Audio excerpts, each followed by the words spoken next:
A massive day in the cryptocurrency market, exactly as we predicted over the course of the weekend. But why? What's going on? And ultimately, what does this week look like if you're holding your Bitcoin and cryptocurrency? Well, guess what?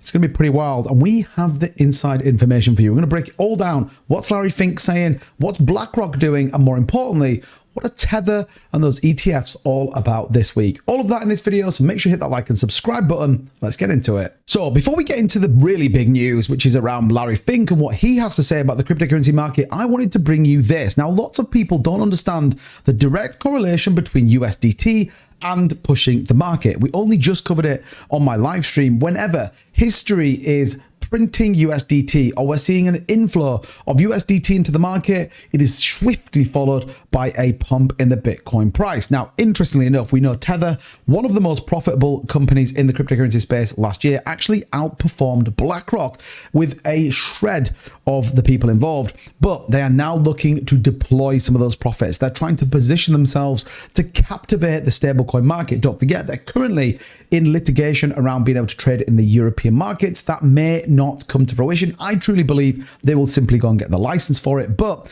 Tether, the issue of USDT, the world's largest stablecoin, is exploring new ways to use its massive profits. And so the company is now looking to lending to the commodity traders. Very interesting. This could seriously shake up the sector, which typically relies on banks for credit. Tether has already been having private talks with several companies that are hungry for funding, according to insiders. Think about that. You're going to have USDT leveraging their profits to commodity traders. This could be huge. This could be a further step in the right direction for a massive cryptocurrency adoption, and in my opinion sets up the bull market to be even bigger than I think people can comprehend. It's going to be pretty crazy indeed. Now, what is interesting is we are still yet to see it. Lots of people, they still think the market's over. They still think we're going to zero. I still can't wait to see those people calling 38,000 on a Bitcoin, but we are still yet to see this massive move. This is ultimately year-on-year change versus the market. And you can see typically these two big peaks are previous bull market cycle tops. Now, we are yet to see the one. We're following a very similar pattern to the 2016 to 2020 model, that 4-year cycle, but we are still yet to see this big push to the upside. Remember, historically, big moves up on year, absolutely aligned to big pushes on price, which define the market for that cycle. So we have a lot to come. Now, I hear you shouting at the screen, 2-bit.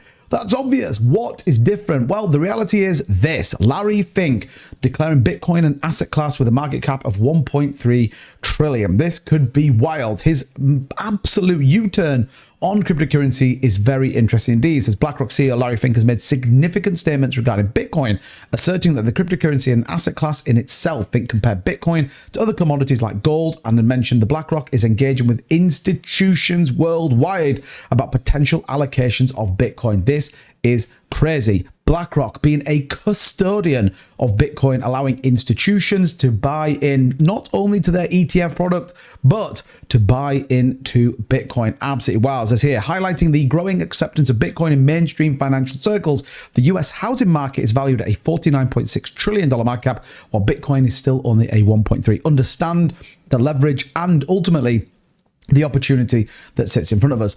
And don't forget, Larry Fink also, like we said, is bullish on bringing new asset classes in, bringing people into the market, allowing them access to not only his ETF product, but the wider cryptocurrency market as well. You only have to take a look at the inflows today of $2.75 billion worth of total volume. And actually, we see a huge inflow. Look at this, ARC21 buying 2,500, as well as ProShares and many others buying huge amounts of Bitcoin. Now, for the savvy out there, for those that pay attention to detail, you may be thinking, hold on a minute, 2-bit.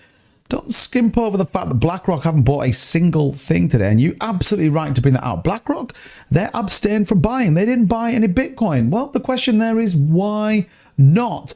And I think there is a very obvious reason, one of which we've just talked about, which is this: the institution worldwide allocations. I think they're gauging what is on the market, who wants what, how many people do want to get into Bitcoin, what's the value that they are going to attribute it. Guess what? I think BlackRock are going to buy, and I think they're buying big this week. I actually predict we could see a $70,000 retest if this were to come true. If BlackRock says, right, we are going to allow our institutional investors to buy into our Bitcoin ETF, as well as, don't forget, holding the asset itself. We saw their earnings coming last week, which were pretty good. We've got some big earnings this week, such as Netflix and many others.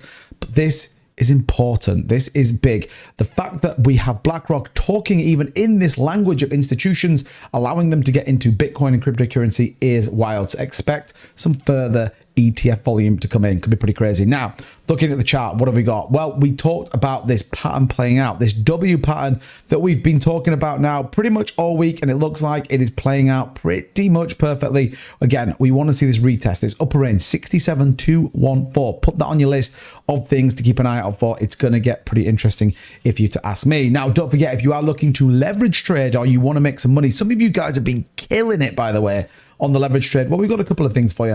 MEXC, the sign up down in the description. You can get 10% rebate on your trades over the course of the next month and $8,000 worth of new bonus signups. Simply click the link and sign up. And don't forget, we've got Trade Assist offering you the opportunity to trade more effectively in the cryptocurrency market, giving you buy zones, sell zones, opportunities of which you can take to maximize your trade potential. That link is also in the description for you guys to check out. So lots of positives in the market, lots of reasons to be bullish. Look out for a big pump. Again, aligned to that breakout today, nearly 5%. Altcoins looking pretty good as well. We'll keep you updated as always right here on the 2Bit Crypto channel. So all you have to do, hit the like and subscribe button, check out some of the links as always, and drop a comment down below. Let me know what you're bullish on. Bitcoin, Ethereum, XRP. Let me know your choice of cryptos for this bull market. And as ever, thank you so much for watching, everybody. We'll see you in the next one. Take care. Bye-bye.